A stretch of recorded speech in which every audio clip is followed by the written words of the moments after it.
Good morning. It's Friday the 13th, and I'm Dave the Sign Guy coming to you from inside my continuation of my van build.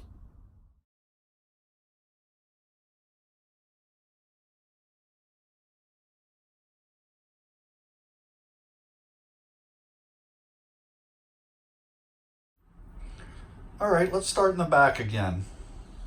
This is the water system. I guess I should move this blanket. This is the water system, 26-gallon water tank. You got your pump, your accumulator tank, just a little one, your hot water heater, and the switch for the hot water heater. There will be a shower on the very back. And once we get to the portion of building the back wall bed for the bed support, then we'll hook that up and all the water will be hooked up.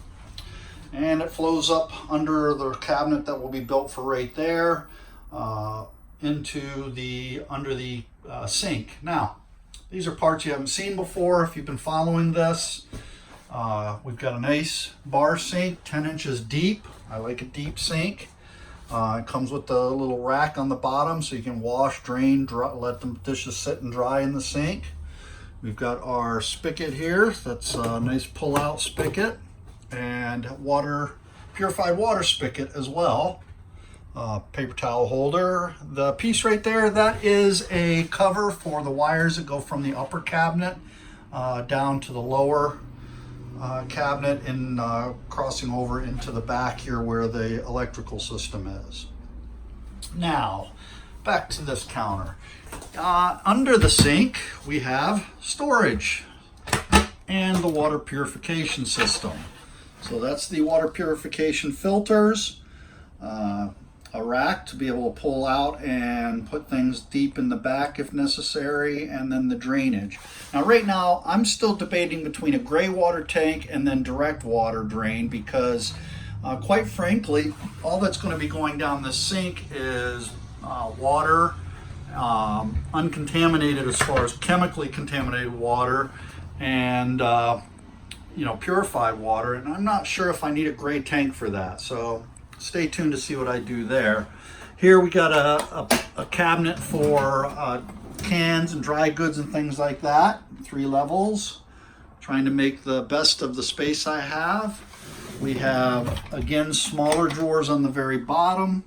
That's probably going to be more like your shoe drawer and junk drawer. We got the chest style refrigerator and with a micro freezer, which is pretty damn awesome, I think.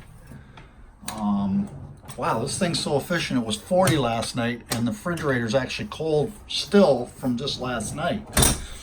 Anyway, we've got our induction stove top, and we have our flip-up table to extend the countertop on this side. Got our grab bar for making it easier to get in and out. Ventilation for the refrigerator and the induction stove. And a little hatchet and fire extinguisher, a must. Over here we got the Chester drawers. This is for clothing and food as well. Again, we've got, now these I made really big. I wanted nice big deep drawers so that I could get plenty of things in them without having to scurry around looking for stuff. They're all slow close drawers, so once you close them they finish on their own. And let's see, that's the pipe for the Laguna table. All these tops are maple, and what they used to be was bowling alley floor. The very floor that you would roll your bowling ball down to hit the pins, that's where these came from. They have some weight to them, but because this build overall is fairly light, I'm not that concerned with the weight. I was going to use one piece to make my pivot table, but it's a little too heavy for that, so I'm doing something a little different there, and you'll see that in a later video. Of course, we've already seen the cabinets above. I did the stick-on tile for behind the wall, and what this kind of does is it gives a little separation between the front and the back, just to kind of give you just like I said, a little separation. And down low here we have our Portapot hideaway. Now we don't have the Portapot yet, but it will go right in that area. Just an empty spot. Slides right down, closes up. I'll be putting a cushion there, and because it's a seat and I've got pillars right here to the vehicle, also in this corner, I'm going to put a seat belt in there so that a third passenger can seat belt in and ride along. The switch there, that's for the water heater, because the water heater is 110, so that's what this is for, to turn that on and off. Okay, so up above here we have my control panel, and it's pretty simple. We'll start with the first three. This one is open auxiliaries, nothing hooked up to that, but I wanted an extra one in case something came along later. We have a refrigerator switch to turn that off when it's not in use, and a water pump switch. Moving over, this group of three is lights. You got your exterior lights, your front lights here, interior, and rear lights, interior. We have a 12-volt indicator with a switch to turn off this whole USB setup, but this is just two USBs up here, so you could quick charge some things, just sit them on the counter here. You have your water level indicator. I wanted something super easy to read. I didn't want to have to go look under the bed every time I wanted to see how much water I got. You have your solar indicator here to let you know how the battery state is, the controller, and all that good stuff. And the stock light that came in the van for when you open and close the doors and such. So that's the upper control panel. We've already discussed the cabinets before. I did install a 110 plug there. Again, coming back down to this side, the other thing you'll notice here is this little bump out. This bump out is all the wires that go from the upper section there, the control panel, as well as plugs and things, down through into the cabinet and then out here, which will of course naturally all be hidden under the bed. There's still a bank of batteries that have to go in, and if you have any questions about weight, weight's going to be distributed between water and batteries, so it should be fairly weight distributed fairly evenly. And that's kind of where I'm at right now.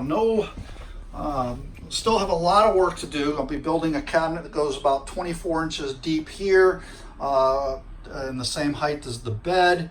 That will house a window mount air conditioner, so I'll be putting a couple holes in the floor for ventilation with some 12-inch fans to help push air around the air conditioner, and then maybe another drawer or two above the air conditioner. So storage should not be too much of an issue, because again, coming back around behind the cabinet that once I build there, I'm going to have about another 2 by 3 foot area that's just wide open to store things on the go, like tools and things of that nature. So, and then of course the bed will be built above that. Behind the bed will panel here, which will have a panel very similar to the divider here, will go on the left and the right side, and those panels, this side again will have a water. The water will connect to your outdoor shower, and on this side we'll have another 110 plug plus a door to be able to access into the electric and battery cutoff switch that's on this side. There you go, you can see down at the bottom. I'll also have a door on this side so I can quick access the water stuff from that side that's close to the back. Some of you may ask me, if I've got a divider going down this side and the other side, how will I get at these things if I have to work on it? Good question that you didn't ask, but here you go.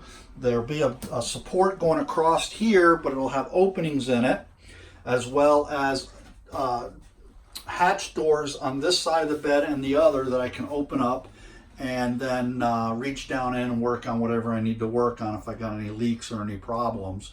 Plus, this should also give me another area. I'm going to do a drop box here, so that when you open this up to access, you can also reach some storage down in here as well, things that you don't use quite as often, but need to have, such as certain tools. Same thing here.